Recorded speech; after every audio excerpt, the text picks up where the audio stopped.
сонсогч та бүхэнд өвчин мэндийг хүргэе. Дэлхийн монголчуудын Амжил радио 88.3-аас 7-5-аас баасан гарагийн 22 цаг 15 минутаас хүргэдэг хайцаа хамтдаа давцгаа өрөөтэй амар цаг нэвтрүүлгийн 2023 оны 8 сарын 22-ны мямар гарагийн дугаар шууд хүрэхэд бэлэн болоод байна.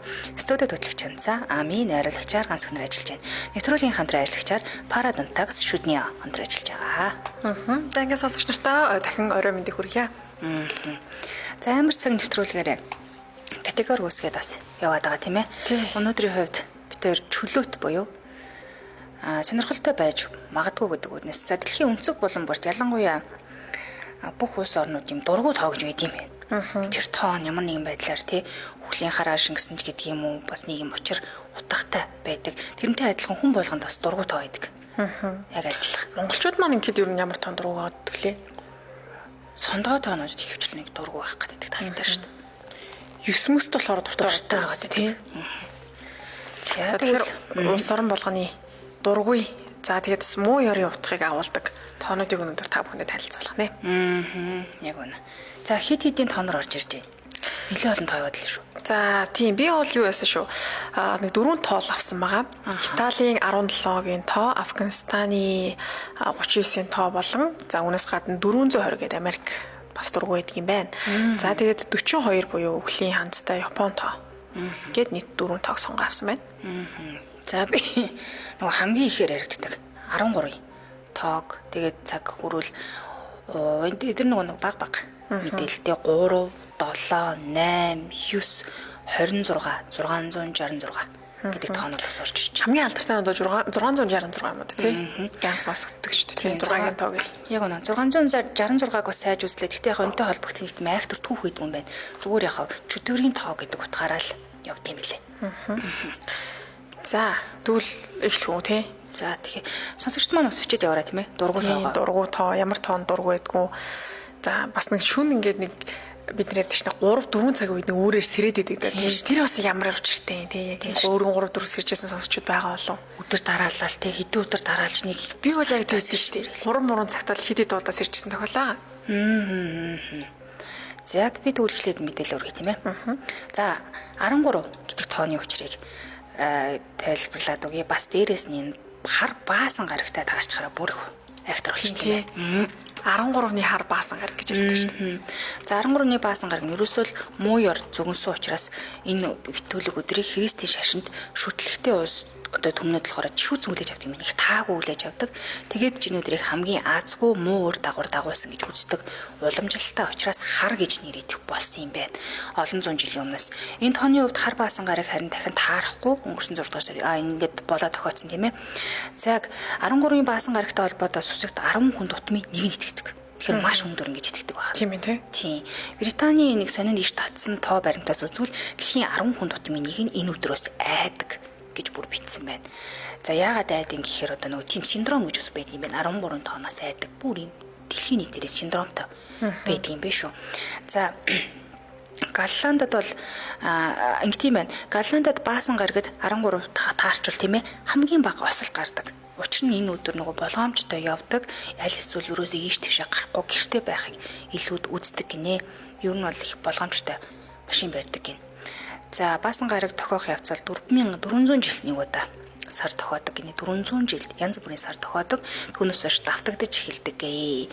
За нийтдээ 400 жилийн хугацаанд 13 гэсэн тоо 4008 удаа дайралтдаг юм байна л да. Энэ нь болохоор 683 даваа мегмар 687 лавгним харин 688 баасан гарагт тохиодог учраас хар баасан гэж бүр нэрлсэн юм байна.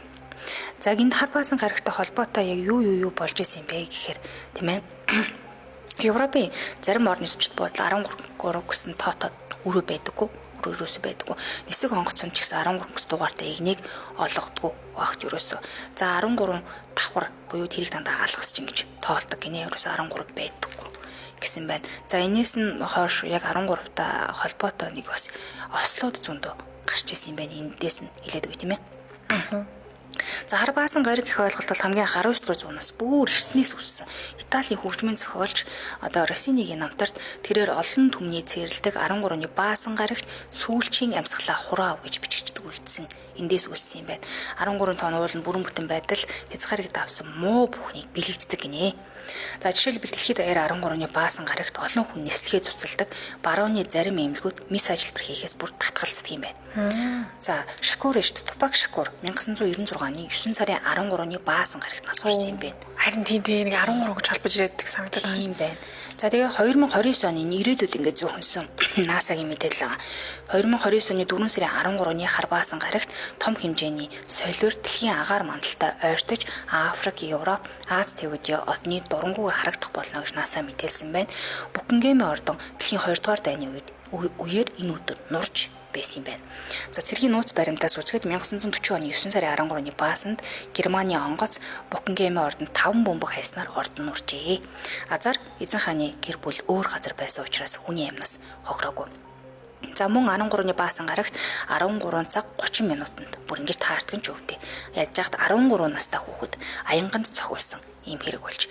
Юу юм болсон гэхээр Англи тусан шоуны үеэр шүхэр барьжин зогссон 13 настай хүүхдийн дээрээс аянга буугаад зогсон байна.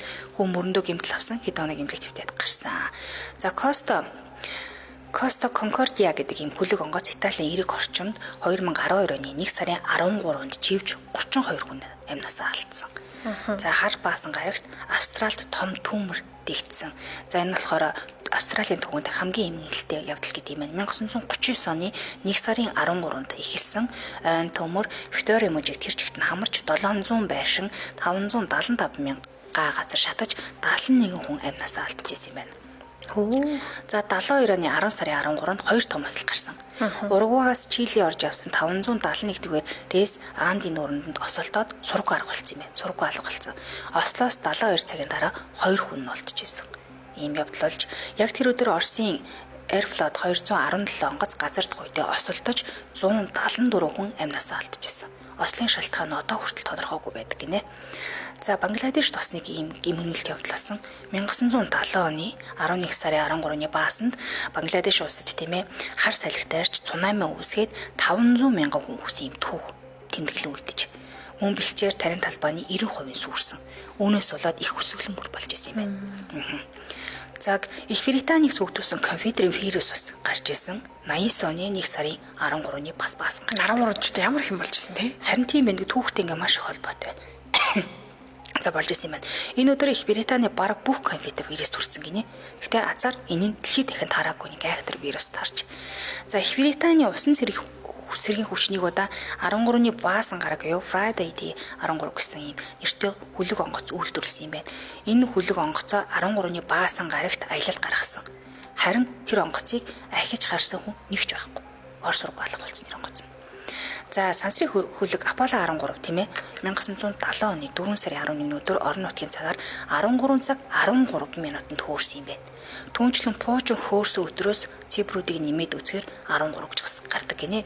Мөн Apollo 13 хөргөн 4 сарын 13-ны өдөр дэлбэрсэн. Энэ их сонин тоогод. Гэхдээ тэр өдөр хаазуулж баасан гарагс биш байсан л та. Гэхдээ тиймдээ ч хүлгийн багийн хэвтлэхэд эргэж ирж чадсан гэж үздэг юм байна. Харин Apollo 13-тай холбоотой мэдээлэл их сонсчихсан байна. Баасан гараг нь 13-ны өдөртөө давхцчихаараа 13-ны яг баасан гараг бахаараа бүр айхтар хэрэг болт юм шүү дээ, тий. Тэгээд ийм учраас нөгөө ихэнх хэмнэлгүүд 13 тоот 13 номерын өрөө гэж байдаггүй. Харин их барилгууд 13 давхарч гэж байдгүй юм байна. За Америк нэгдсэн улсын ерөнхийлөгч Франклин Рузвельт энэ тооноос өөрөө маш их айдаг байсан гинэ. Ингээд зүрхэнд нь орсон. Хизээч 13-ны өдөр айлчлал хийдэггүй байсан. Тэгээд тэрнээс гадна 13 хүнтэй уулзалтыг хөвчлэн зохиодоггүй байсан. Тэгээд энэс гадна Наполеон Губер гэмэд суутнууд уг тооноос нэлээд болгоомжилдаг байсан гэхээр бас учиртай л тоох шүү.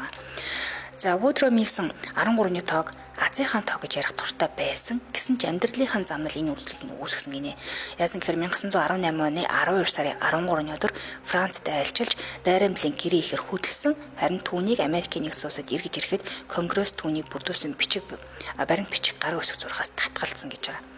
За тэгээд харин Вилсон Америкийн нэгдсэн улсад ив найрамдлын тохиролцоог дэмжих аян хийж байхдаа зүрхний шигдээсээр өөрөө яг амиа алдан галзсан. Ийм бас тохиолдол байна.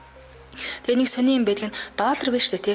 Долларын тэмдэгтийн артал пирамидын 13 төвшинг бүрэгдийн толгой дээр нь 13 од, сарвуунд нь 13 сум дүрсэлсэн байт юм байна. Энийг бас хармаар санагдсан надад. Тийм ээ яагаад 13 дүрсэлсэн бэл? Өөрсдөө 13-ын тон дургу дургу байгаа нь одоо яа тийм дом тийм үү яа тийм Пирамидын 13 түвшин гэж байгаа. Бүгдийн толгой дээр 13-од сарвуунд нь бүр 13 сум гэж байдаг гинэ. За банк галт хэрэг дээрэмждэг байснараа алдартай аимшигт хэрцгий гэмт хэрэгтэн Буч Кэссиди 1866 оны 4 сарын 13-ны хар баасан гарагт бас мэндэлсэн юм байна. Харин Фидель Кастро биш дээ. 26 оны 8 сарын 13-ны хар баасан гарагт мэндэлсэн. Энэ хүмүүс ямар ихтэй хохирол очруулсан бэ гэдгийг бас мэдж байгаа. За нэр зохиолч болохоор Марк Твен нэг үдшилхийн 13 дахь зочноор өргөцсөн юм байна л да. Найз нь түүнийг явуулахыг хүсээгүй гинэ. Гэтэ алдартай зохиолч эсэргүүцээр гад очсон юм. Харин дараа нь би тэгэхэд тунчиг азгуудсан дээ. Тэр үдшихийн хоол нь 12 хүндэл хүрэлцэхэр байсан гэж хожим бас өөрөө бичиж үлдээсэн байдаг юм байна. За Парисын мухар сүсгтнүүд аливаа үдшилийг уулзалтанд 13 хүн оролцохоор болол 14 зочныг нь хөслөөд ч хамаагүй авчирч заавал оролцуулж ингэж одоо тайлдаг гинэ. Тэгвэл болдгоо 13 боллоо л нэг юм болохоо байна л гэж үздэг юм байна. За ингээд мөн нэлээд олон хүмүүс байд юм байна. Яг Вагнер болохоор 1944 оны 4-р сарын 13-нд бичиж дуусгасан байт юм байна. Тангейзер хэмээх дөр бичиж дуусгасан. Түүнээс гадна одоо Вагнерийн найруулагчаар ажиллаж байсан Ригийн Төв театр 1837 оны 9-р сарын 13-нд нэгдсэн байт юм байна. Вагнер гадаад оронд 13 жил цагаачилсан. Мөн одоо 9-р сарын 13-нд тэрийг орхиж гараад одоо Венецийн хамгийн сүүлчүүдээ 1883 оны 1-р сарын 13-нд үтсэн юм байна. Тэгэхээр зарим нэг хүн болохоор 13-ын тог Аз авчирдаг бол зарим нэг хүн 13-ын тог Азгуудл авчирдаг гэж үздэг байх нэ. Тэгээд би ч одоо 13-нд төрсөн шүү дээ. Оо тийм үү? Тийш. 7 сарын 13-нд төрсөн. Тэгээд ядж яах нөгөө 7-гийн тоон ч хамт явж байгаа 13-ын тоон ч хамт явж байгаа. Тийм ээ. Би ч 6 сарын 14-нд төрсөн. 6 бас яваад байна тий. Тий. За тэгэнгүүтээ би нөгөө нэг бусад тооныхын талаар багахан мэдээлэл өгье явчих тийм ээ. За 3-ын тоог болохоор бурхад 3-ын тоонд туртай гэх юм өгүүлбэр байд юм байна л да. Барууны Христийн ертөнцид их алдартай мөн сайн сайхан бүхэн 3 зүйлээс бүрддэг гэж үздэг. За тэгэнгүүт зарим нэг улсууд болохоор Япон, Вьетнам болон Азийн орнуудад 3-ын тооноос аль болох татгалзаж ерөөсөө ингэ 6 аврахтаа хүртэл гуруулаа ахуулдаггүй гинэ. Энэ бол муу ёроо. Эртний мухар сүсэгт 2 хүний гол зогсож буухын заавал амнасаа алддаг гэж үздэг байсан юм байна. Оо наа чи юм сэтгэл зүйтэй би. Гуруулаа ахуулж болтгоо. Үгүй яг одоо эдний л өөрснийх нь мухар сүсэг юм шиг байна. Тийм учраас ерөөсөө гуруулаа хамт огт 6 ахуулдаггүй гинэ. За 7-гийн тоо байна. За 7 болохоор Хятад, Таиланд болон Вьетнамд 7-гийн тоог азгуудлын тоо гэж үздэг. Учир нь энэ тоог нас барагстай хүндэтгэл үзүүлдэг 7 сартай холбоотой гинэ. 7 сард нөгөө нас барагстай хүндэтгэл үзүүлдэг юм байна. Хэрвээ нас барагстай хүндэтгэл үзүүлэхгүй бол тэд насан туршдаа амьд үлдэгцдийг даагна буюу сүнс нь ингээд байнгын дагж ийн гэж үздэг учраас 7-гийн тооноос ер нь бол их хол явдаг юм байна. За 8-ын тоонд болохоор за ялангуяа Хятад улсын хувьд бол тэ 8-ын тоог нэлээд дээдэлдэг. За энэ нь болохоор юу юм бэлээ л те. За яг энэ сайн л талаар л юм бэлээ. Японд ч гэсэн 8-ын тоог бичглээр баялаг гэсэн утгатай байдаг юм байна. 2008 оны Бээжинг Олимпиадад энэ шалтгаанаар орон нутгийн цагаар 8 цаг 8 минут 8 секундэд эхэлсэн байдаг. Яг 9-ийн тоо болохоор Японд бас 9-ийн тоог үздэг юм байна. 9 онгоцны бодол дээр эсвэл эмнэлэгт 9 гэсэн дугаартай өөрөө юу байдгүй гинэ. Учир нь Япон хэлэнд 9-ийн тоог илэрхийлдэг үг нь тамлан зовоолт гэдэгтэй ойролцоо сонсогддог учраас огт үздэг гэж байна. За 26 гэдэг тоо бас орж ирж байгаа юм. Энэ болохоор өмнөд болон Төв Америкийн уугуул иргэд 26 гэсэн тоог азгуудлын тоог гэж үздэг юм байна. Ер нь бол ашиглахаас зайлсхийдэг. Судлаачдын үзэж байгаагаар болохоор 26-гийн тоотой холбоотой маш олон тааг үзүүс индаанчуудын түүхэнд тохиолдож байсан учраас огт үздэг гинэ. Одоо нөгөө юу гэдэг хэлмэгдүүлэл оролт энэ төр дандаа 26-тай холбоотой байсан. За 666 ойлгомжтой чөтгөрийн тоо сатаны тоо гэж үздэг. Христийн шашинд бас ингэж үздэг юм байна. Харин хятадуудын хувьд бол энэ тоог нэлээ амжилт дагуулдаг гэж үздэг учраас одоо юу гэдгийг те 666 оршин тоог худалдаж авахдаа баггүй мөнгө бас зарцуулдаг гэдгээр давталтай юм бэлээ. Тэгэхээр нөгөө нэг улс орон болгон өөр ингэсэн онцлогтой өөр ингэсэн үзэлтэй дээрээс нөгөө шашны үзэл сурталаас яваад байгаа шүү. Тийм шашных ус их шингээд идэм бэл чинь тоонд нь. Тий. Ямар сандал 666-г ч одоо чөтгөрийн тоо, тий сатаны тоо, тэгээд шулмсын тоо гэж хүртэл үзээд байгаа жишээ нь. Муу юм дагуулдаг тий онцгүй гэх мэтчлээ. За тэгэхээр манайхан ямар тоонд дургу байна вэ тий? Хүн болгонд нэг өөр дургу нэг юм тоо байгаад байдаг. Одоо 3 гээл орж ирж гин, 4 гээд орж ирж гин. За хоёулахаас дугаартай 666-тай байлаа. Нэг амирын болоогүй тэл гэж байна. 3:30 гээл сэрчдэг гэж шүүрсэн. Тийм ээ. 6-аад дургу. Ааха. Библиэд гардаг ихтэй хүмүүс учрыг нь сайн мэддэг байл гэж байна. Яг манай хоёр дүрстэй авахар би тэр нэг шар шуугаас ялахгүй болчиход байгаа тий. 6-7-гийн тоон турштай дургу тоо байдаг байл гэж байна. 17-гийн тоон бас дургу юм байна. Тийм ээ, янз л юм. Амиг чамар тоон дургуй. Би надад нэг тийм дургу тоо гэж бас байдгүй юм аа. Тийм. Надад бас нэг тийм дургуутаа байдгүй. Гэтэ зүгээр ингээд шүн нэг 03:30 гэл нэг сэрдэг штэ. Тийм. За Солонгост бол 4-ийн тоо ч бүхлийн ханц байхгүй юу? Шүбэл саа гэдэг утгаараа. За Японд бол ши гэдэг юм бил бас бүхлийн ханц. Тэгэхээр 4 цаг 44 минутыг харах юм бол за ер нь их онцгой цаг харчлаа да гэж үздэг гинэ. Тэгэхээр бүхлийн 4-ийн тоотой за цаг харах те эсвэл үүрийн одоо 4 цаг 44 минутыг харах юм бол яг тэр цагт сэрэх ч юм уу тийм тохиолдол энэ бол яалтч болохоо уучлаа нэг л буруу юм байна да гэсэн мэдрэмжийг өгдөг гэсэн мэлээ. Тэгэхээр үүрийн 4 цагт сэрэх бол нэг онц биш. За тэгж ярьдаг штэ те 3-4 цагийг бол нэг сүнснүүдийн явдаг цаг. Тэгэхээр тэр цагт сэрж байгаа бол сүнснүүд чамаар ингээд оролцсон байна, чамд хүрсэн байна, чиний ойрхон байна гэсэн утгаараа үрээр сэрэх бол тийм утгатай байдаг гэж нэг тайлбар байсан. Тийм байна. Тэгэхээр нөгөө нэг яг Монгол юу гэдгийг шарын шашинт ч юм уу те яг үүрийн цагийг тэгтгэлтэй сүнс гүйдэлтэй гүйдлийг сэрдэг цагаа хүний сайхан дугны ойрондоо дугж ирж байгаа сүнс гүйж идэг гэж ярьдаг. Тэгэхээр бас бусад орнд ч гэсэн холбоотой л байд юм байна те. За хоёул үргэлжлүүлэн нэвтрүүлгийн хамтран ачаа танилцуулаад дараагийн тоонууд руу орцгоё те. За тэгээ.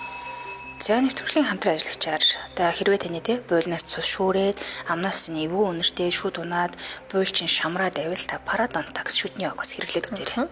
За тэгээ буйлны өрөвслүүд буюу ялангуяа цус шүүрэх процесс явагдаж байгаа үед цус тогтоох арга үйлчилгээнд 8 төрлийн ийм эмийн ургамалтай найрлагатай байлээ. Энэ шүдний ом нь 8 төрлийн эмийн ургамлын найрлагатай. За тэгээ энэ нь бол түрүүний хэлсэндээ цус шүүрэх процесс явагдаж байгаа үед гээд хэрэглээд их зүгээр юм байна. За тэгээ эмийн ургамлын найрлагаас шалтгаалan баг зэргийн давсархаг эвгүй амттай. Гэхдээ ингээд 7-8 хоног хэрэглээд ирэхээр ингээд тасчдээ юм билээ. Нэг төрлийн одоо бас нэг тийм ангаах үйлчлэг юм гэсэн үг ч тийм. Тэгээ найрлагын данж 1450 одоо шимт хэрэгтэй тэг хэмжээтэй фотори хагаламжтай байдаг болохоор давхар шүд цоорлоос хамгаалж өгдөг байгаа шүү. Дээрээс нь дотроо 6 төрөлтэй. Фоторгүй гэл ингээ байгаа учраас жирэмсэн те 6 хүртэлх сартай нэрэ хүүхдтэй эмэгтэйчүүд одоо хит хөдөлгөөнтэй хүүхдтэй гэж ярьдаг штэ тий. Ингээд бас хүмүүс хэрэглэх болчихж байгаа юм. Өөрөөрөө хэрэгтэйгээ хэрэглээд аваа хэрэглэжнэ гэсэн үг. За тэгээ өдөрт 2 удаа угаснаар шүдэнд чулуу үүсэх, буйл шамрах хүндрэлүүд үүсэхгүй. Тэгэхээр өдөрт 2 удаа та бүхэн хэрэглээд үзээрэй. Холбогдох утасны дугаар 9110 61 61 90 61 61. Facebook хаяг нь шүдний дагна гэж хайхаар дэлгэрэнгүй мэдээлэл гарч ирэх юм байна. За хамтран ажилласан парадонтакс шүдний ойлаа баярлалаа. За баярлалаа. Бичиж байна те. Тоогоо бичээл. Гэтэ нөгөө яг юм тоотой холбоотой нэг юм юу гэдгийг түүх болчвол тэрийг л дургуцах та тэр тондоо дургуулж байгаа. Тийм бах тий. Би бол нэг би бас их өөрөөр сэрдэг байхгүй. Тэгэхээр ер нь 3-4 цаг сэргэж байгаа тохгүй гэдгийг надаа. Гэтэ тэр бол яг шинжлэх ухааны үгнээс тайлбарлавал арай л өөр л үг юм бэл л тий. Одоо тархичин сэрцэн би чин сэрээгүй байж л нэг тийч айлтгуулдаг юм билээ. За дараагийн тоог танилцуулъя. Италид 17-гийн тоон дэх дургуй гинэ. Италичууд 17 давхар байдаггүй. За мөн онгоцонд 17 дугаар суудал гэж юусаа байдаггүй.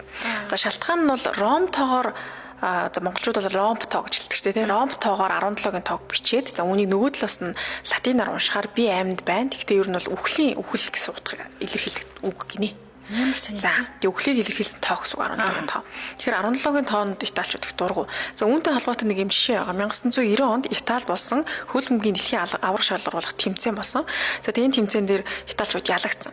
Тэгээд ялагдахдаа 17 номертой тамирчин гол алдсан. За тэгээ голоо алдсан цаг нь 17 минут байсан. За тэгээд энэ тухайн цэнгэлдэх хүрээлэнд италичууд 17 дахь тэмцээний хийжсэн. За ингээ 17-гийн тоо бол италичуудын хувьд маш зүүдлийг авчирдаг. Дээрээс нь үхлийг илэрхийлдэг тоо гэдгээр алдартай байдаг гэсэн байна. За үүнээс гадна Афганистанд их сонирхолтой юм байлаа. Афганистаны нийслэл Кабулд хүн амны хэрэг гарсан юм байна. Дээрүүд нэлээд алдартай хүн амны хэрэг гарсан. За тэгээ энэ хэрэгтэн машины тоон 39 гэсэн дугаартай байсан юм байна. За тэгний бодлоос хойш ер нь Афганистанчууд 39-ийн тоод нэлээд дургу болсон. За тэгээ 39-ийн тоог бол гэмт хэрэгтний ярихдаа 39 гэж хэлдэг болсон гэсэн. Тэгэхээр хэрэгтэй ярих бол өө нь 39 юм уу те. Тэгэхээр хүн амны хэрэг хийсэн хүн юм уу гэсэн утгаараа ярьж байна. Яригдж байгаа гэсэн үг. За тэгээ үүнээс үүдэлтэйгээр машиныхаа дугаарыг авахдаа 39-ийн тоогноос зайлсхийдэг болсон. Тэгэхээр 39-ийн тоо ороогүй тоомар байна. Машин дугаар авмаар байна гэж цагтаад маш их хэмжээний ахуулах хэрэгүүд их гарч ирсэн маа. Тэгэхээр Афганистанд 39-ийн дугаартай тэгээ одоо утасынхан дугаарт нь ямар нэгэн байдлаар 39-ийн тоо орсон байвал тэр дуудлагаас авдаггүй гэнэ. Муудсан гаднаас дуудлага одоо нэг төрлийн үхэлтэй холбоотой дуудлага гэж хүлээж авдаг гэж. Тэгэхээр тийм дуудлага бол авахгүй. А дээрэс нь 39 нас хүрэх гэж байгаа Афганистан хүн бол сэтгэлд нь хэцүү байдаг гинэ. Тэгээд одоо тухайн үед хүмүүс нь 39 хүрсэн байх юм бол эргэн тойрноос нь нэлийн одоо онцгүй байдлаар хүлээж авдаг. Тэгэхээр 38-тай залуучууд бол яана одоо би дараа жил 39 хүрлээ. За тэгээ 39 настай бол би 39 настай гэж хэлдэггүй. Тэгээ би 40 хүрэх гэж байгаа гэдэг юм уу арай өөр байдлаар хэлдэг гэсэн байлээ. Зөө. За тэгээд энэхүү тоог эсэргүүцнийг их хурлын одоо гишүүдийн сонгуул болсон юм байна л да. Тэгээд тэр үед энэ тоог одоо эсэргүүцээд за энэ 39-ийн тоонд ямар л учир байв гэжтэй те зүгээр штэ гэдэг энэ булла за энийг солонгосоор уншиж байгаа шиг тарагэ гэдэг нэр дэвшигч байсан юм байна. За тэгээд энэ нэр дэвшигч сонгуульд оролцоод яг 39-ийн тоотой оролцсон. За тэгээд оролцоод сонгуульд ялсан юм байна л да. Тэгээд Афганистанчууд за энэ 39-ийн тоон чи бас тийм ч онцгой утгатай биш юм байна гэж бодож явах үед нь энэ сонгуульд нэр дэвшигчийн хоёр хамгаалагч нь одоо хамгаалагчд нь осол гаргасан. За тийм ослын улмаас хоёр иргэн харамслагаар нас орсон маа. За тэгээ үүнээс үүдэн 39-ийн тоо бол угаасаа л үхлийг дагуулдаг гэдэг нь ойлгомжтой боллоо гэсэн мэдээлэл гарсан. За тэгээд үүнтэй холбогдуулан төр засгаас нь хүртэл за одоо арай дэндлээ 39-ийн тоотой яригадаад байгаа зүйлсүүд суурхлыг одоо ингэ намжаа гэдэг телевизээр хилэлцүүлэг өрнүүлсэн маа. За 39-ийн тоо бүр үнэхээр үхэл дагуулдаг нь үний юм уу худлаа юм уу. Тэгсэн чинь эсэргээрээ бүр одоо сөргөнүүлэг үзүүлээд 39-ийн тоо бол үхэл дагуулдаг нь үнэ гэсэн байдлаар хүмүүс хүлээж аваад гэлсэн. Тэгээд сүүлдээ ерөнхийлөгч нь машины дугаарыг өгдөө 39-ийн тоо угаасаа бүр анханаас нь байхгүй болгоцсон гинэ. Хасцаа. Одоо цааш тэрөөс өгөхдөө та бүхэн ахвал өгөх шаардлагагүй 39-ийн тоо угаасаа өгөхгүй гэсэн маа. Тэгээ үүнтэй холбоотой бас нэг хэрэг үүдг юм байлээ. За. 39 номертой байранд амьдардаг. За тухайн үед юм биеэ үнэлэлтэй холбоотой ажил хийдэг нэг 90 эрэгтэй хүмүүс гинэ. Тэгээ энэ залуу маш юм хэрцгий хүн амны хэрэг үйлдчихсэн Афганистанд. Тэгээд түүний амьд нь хүрсэн хүний тоос 39 байсан. Хөө. Тийм. За тэгээд үүнтэй холбогдлолтоор бас л ингээд 39 нас одоо 39 настай ер нь 39 холбоотой тоотой холбоотой бүх зүйл бол ингээд үхлийг дагуулдаг гэсэн байлээ. За тэгээд энийг яалтч Афганистанчууд бол үнэхээр 39-ийн тоонд дургүй гэдэг өнөөдөр нь 2-3 мэдээ хайж үзсэн тэгж бичигдсэн байлээ. За үүнээс гадна 420 тоотой холбоотой мэдээлэл 420.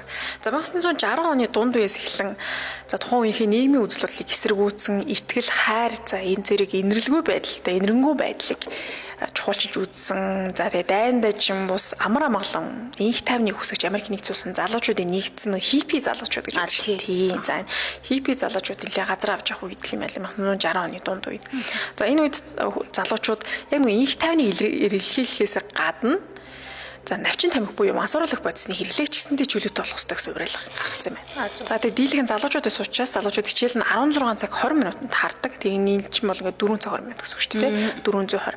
За тэгээ яг 4 цаг 20 минутанд хичээлээ тараад бөөндөө хиппи залуучууд цугларч байгаад мансууруулах төрлийн навчин тамхи татдаг байсан юм байна.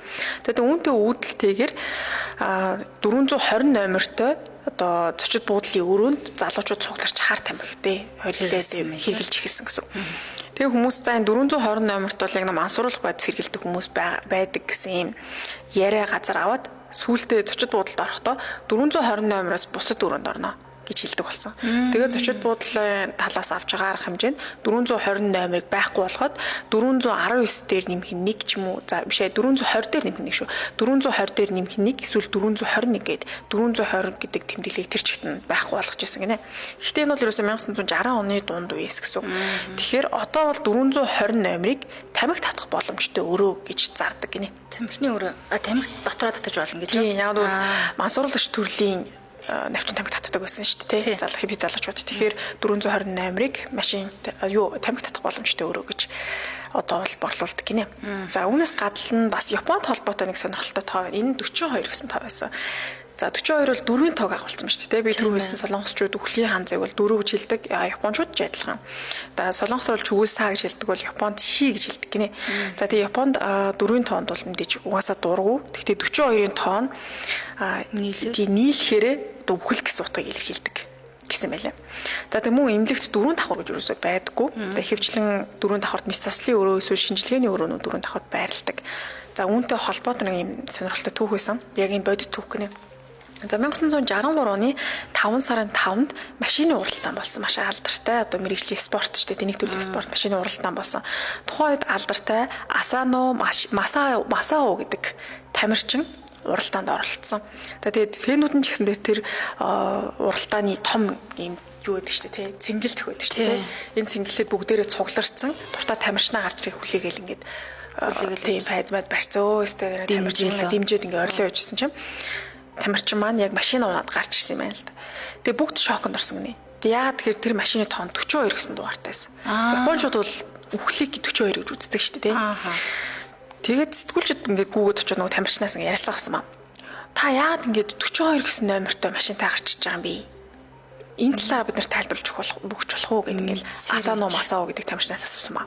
За ингээд Масао тамирчин за энэ 42 тоонд итгэдэг хүмүүс бол өстой жиг нөгөө хөгшинл хүмүүс баг. Би л болов ийм өстой итгэдэггүй. Харин ч та бүхэнд би 42 номертой машин унаад нэгдүгээр байранд орж байгаа гэдгийг харуулна гэж хэлээд ярилцлага өгсөн. За ингээд тэмцээн эхэлсэн. Тэмцээн чинь за нийт хэдэн тойрог нэлээд олон тойргийг хийх хэрэгтэй байсан. Тэгээ тамирчин маань эхлээ удаад бол маш хурдтай тойрог авч чадсан. Сүүлдээ 210 км/цагийн хурдтай явж исэн. За ингээд эцсийн тойрогт орох болсон. За эцсийн тойрогт эргэж явах үед жолоочийн маань тэгээ жолоодлого нь удирдлагаа алдсан ба хаашаа явах нь мэддэггүй ингээд удирдлагаа алдаад хоёр жишээд найгаж эхэлсэн. Тэгээ фэнүүд нь бол ингээд аач яана жолооч маань юу болчих вэ манай тамирчин гэд ингээд харамсалтай нь машин хөмөрцөн хэд удаа ингээд эргээд хөмрөөд газар дээрээ Асано Масао тамирчин амнаас алдсан. За үүнээс үүдэн тухайн үеийн фэнүүд одоо энэ мэргэжлийн спортын уралдааны спортын шүтэн бишигчид бол тамирчин 42 номерыг өгснөөс болоод амнаасаа алдчихлаа штэ гэж тухайн тэмцээнийг зохион байгуулсан мэргэжлийн холбооных нь байгаа. Автомашины холбооных нь эсрэгүүцлээ зарласан.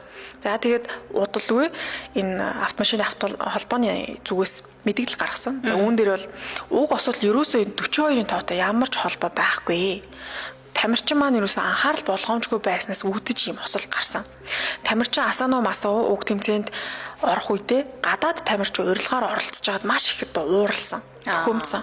За тэгээд энэ тэмцээний зохион байгуулж байгаа багт бухимдаад ууралсан яг юм ууралсан байдалтайгаар сэтгэл санаа их тогтворгүй байх үедээ шууд жолоо бариад тэгээ үүнээс үүдэлтэйгээр ингээд осол гаргацсан гэж хэлсэн маа. За харин уг ослыг харсан хүмүүс бол тэднийг анханасаа л тамирчин 42 номерын тоог өгсөхгүй байсан гэж шүүмжилсэн. Тийм үүнтэй үүдэлтэйгээр 2-3 хоногийн дараа автомашины холбооноос цаашдаа зохион байгуулагдах тэмцээн дээр 42 номерыг юусоо тамирчдад өгөхгүй байя гэсэн юм хоргийг тавьсан гэсэн. Тийм. Гэхдээ бас их сонь уг хэрэг гарснаас хэдэн жилийн дараа тэмцээн ингээл явагдчихлаа байгаа шүү дээ. Жил болгон явагдсан хэвэрлээ. Тэгээ нэг тэмцээн дээр ингээл далбаа тийм ингээл номеруулаад юм те за барайнд оронгууд номеруулаад за одоо тэдэн номер орлоо гэж шүүгчд байдаг. Тэгсэн чинь 42 номертой машин ороо авцсан гинэ. Гэтэл 42 номерыг олохоо болцсон шүү дээ. Хинт хориглолцсон шүү. Хинт ч үхгүй байгаа шүү. Тэгсэн 42 номертой машин орцсон байхгүй. Тэгээ энэ хэд удаа болсон. 42 номертой машин тэр автоуралдаан дээр байсгээл орж ирэл. Тэгээд нийт 40 хэдэн удаа үйлээ тойрог хийх хэрэгтэй байдаг. Илүү 30 хэдэн тойрог хийх хэрэгтэй. Тэгсэн чинь 42 номертой машин бүр 8 удаагийн тойрог хийсэн ба. Тэгээ шүүгчид бүгд 42 номертой машиныг харсан. Тэгтээ машин дотор хэн байгааг мэдгүй. Тэгээд яг тэмцээн дуусны дараа 42 номертой машиныг хайхаар байхгүй. Нэг машин байхгүй. Тэгээ энэ яриа бол 42 номертой машинтай юм сүнс байна. За тэгээ тэмцээн эхлэх үед тэмцээн дундуур ингээд хамттай тамирчтай дунд ингээд тэмцээнд оролцоод яваад байна гэсэн юм яриа гарсан. Тэгээс нийтлийг хайгаад үзэх юм бол сүнстэй машин хаана байдгүй. Японы сүнстэй алдартай машин ингээд хайхаар гараад ирдэг юм лээ. Тийм тэгээд одоо ч гэсэндээ 42 номертой машины тухай мэдээлэлүүд бас мэр зэрэгээд сонсогддог. Уралдчихсан юм да тийм энэ бол ингээд дээр үед гарсан л хэрэг юм байлээ. Яг бодиттой тухайн үе шүүгчд бол 42 номертой машиныг харсан. Харчаад байж байгаа. Харсан. Тэгээ хоорондоо ярилцаад хаанаас ингээд харсан бэ гэд тэгэхээр ганцаараа хараагүй хиддүүлээ харсан. Тэгээ ингээд тэмцээн дуусны дараа шалгахаар юусоо байдаггүй. Тийм юм хэрэг болж исэн байна. За 4 цагт буюу өөрөөр бие мэтэ хүмүүс өндөр настай хүмүүс их нас ордог гинэ. Энэ нь 4 цагт зурх амарч байдагтай холбоотой гэж үздэг гэж. Сони юм аа. Тэгэхээр тэр 42 номертай одоо нэг Японы тамирчин маань дахиад их магадлалтай юм биш үү тийм ээ? Тийм. Тухайн тамирчны сүнсийг харсан л гэдэг. Гэхдээ хүмүүс бол яг тамирчны царайг бол харж таагүй. Сүнс нь бол хараагүй. Гэхдээ 42 номертай машин эргэлдээд байдаг гэсэн мэл. Тэгэхээр Японд бол 42. За тэгээд Америк нэгдсэн улсад бол 420 болон 666 13 тий. За тэгээд үүнээс гадна Афганистанд бол 39-ийн тоонд их дургу гэсэн. Тэгэхээр Афганистанд магадгүй очих гэж байгаа хүмүүс байж магадгүй. Гэхдээ энэ очихгүй байх тий. 39 номерыг бол их үзий яддаг. Тийм учраас 39 номертой хүмүүс хан бол гудамжинд хүртэл чичдэг гэсэн мэлээ. Тийм бодиттой жишээ байд юм байна л да. 39 номер одоо дугаар орсон машинтай явж исэн хүнийг хүмүүс бүр ингээд замдан чи ичихгүй яаж ийм 39 номертой машинтай явж чадчихна гэж чичижсэн. Тэгээ яг ийм жишээ мэдээлэл гараад түүнээс хойш хүмүүс ингээд айгаа тий би ч гэсэн 39 номертой болчвол хүмүүс намайг гэмт хэрэгтэй гэж бодоод ингээд намайг энд тэндээс ингээд тийм ээ. Тий чичхүйдээ айснасаа болоод хахуул өгөөд тэгээд тэр нь газар авч исэн юм төвхтэй тийм ээ. За 1 цаг 20 минутаас 2 цаг 40 минутын хооронд сүнс дэгдэх ихэнхдээ зуурдын болон эзэн биеийг ол сүнс дэгдэг цаг гэж хөвчлэн хуучны хүмүүс ярьдаг гэж байна. Сүнс дэгддэг цаг гэж хэлсэн юм байна. За тэгэхээр 666 жоохон хэлээд өгчээ бэ. За 666-г европчууд ихэвчлэн шулмын тоо гэж нэрлэдэг. За тэртлэн сатан тэрхүү 666 гэсэн муу ёрын тоотой ихийнхэн холбоотой өөрөө холбогдчих юм байна. За энэ шулмын тоо дэлхийн мөхлийн ирмэг дээр ирсэн үед буюу Христ энэ ертөнцид дахин мэдлэгээс өмнө хүн төлөвтөнд үзэгдэх болно гэж алдарч Нострадамус зүгний хэлсэн байт юм байна. За яг яаж анх бий болсон талаар эрдэмтэн мэргэдтэй саваагүй явдал дуртай хүмүүс ч ухаан бодлоор бол янз бүрийн тайлбар хийдэг. За энэний нөгөө нь юу юм гэхээр энэ 666 гэсэн ертөнцийг эзлэх сонирхол хэсэг хүмүүс нэгдээд нууцлах хэмжээ нэгэн бүлэглэл байгуулад тун идэвхтэй үйл ажиллагаагаа явуулдаг гэж үздэг юм байна. Бурхан минь үзэж байгаа хүмүүсийн ясан чи 606 гэдэг гараад ирсэн.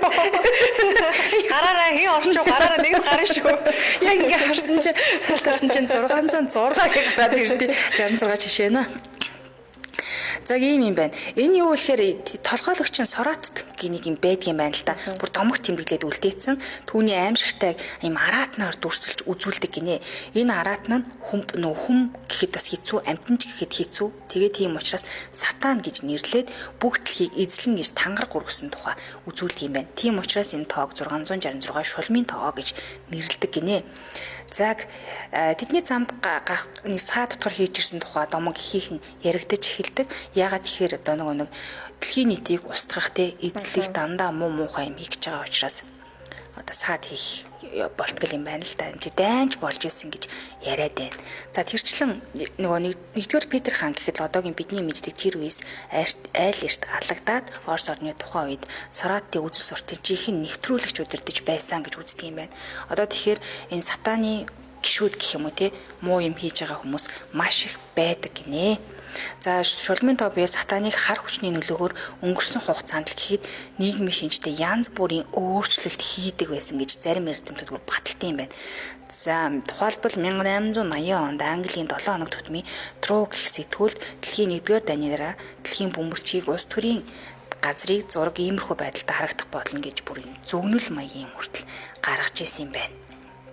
За тэгэхээр одоо энэ сатаны юу гэх бүлгийн гишүүд гэх юм уу те 666 тоог эрхэмлдэг хүмүүс одоо хүртэл байдаг. Тэгээ улс орныг удирддаг гэж бүр ярьдаг юм байна шүү.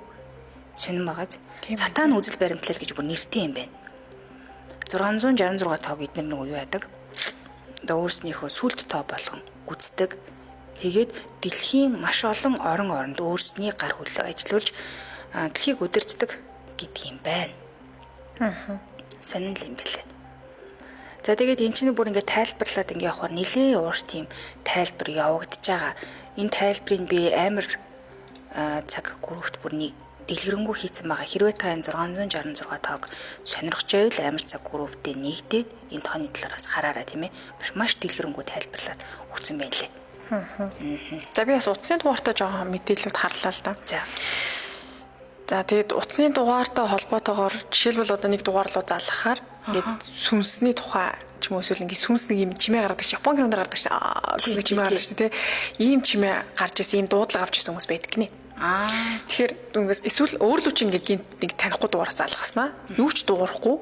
Тэгэхээр зүгээр ингээл ийм чимээ ч юм уу те эсвэл гэсэн ийм чимээ гарч байгаа. Юу ч ярихгүй тийм юу ч ярихгүй гэсэн мөртлөө нэг аим шин чимээ сонсож байгаа. Ийм дуудлагуудыг авч ирсэн хүмүүс байдаг юм байна. Тэгэхээр тэр яг тэр дугаар гэсэн бол байхгүй. Тэгээ ийм байдлаар одоо юу ч дуугарахгүй мөртлөө амар чимээ гаргаад идэг дуудлагуудыг авч ирсэн хүмүүс байдаг гинэ. Утасны дуудлага гэдгсэн энэ 7 хоногт 5 дахад ярьж байгаа юм. 7 хоногт 5 дахад тэр дуудлагатай холбоотой нэг түүхийг бас сонсогчдын групп дээр байлаа тий. Тэрийг ярьж өгье. За баярлалаа. Энд дөрөд 7 хоногийн давгаас басан 22 цаг 15 минутаас хүргэж байгаа.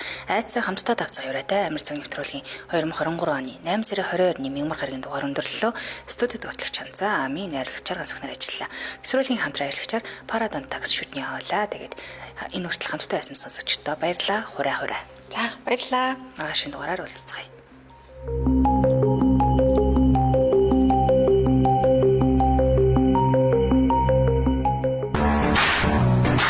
Нэвтрүүлгийн хамтран ажиллагч буудлын өрсөлийн эсрэг 4 дахин үр дүнтэй шүдний А.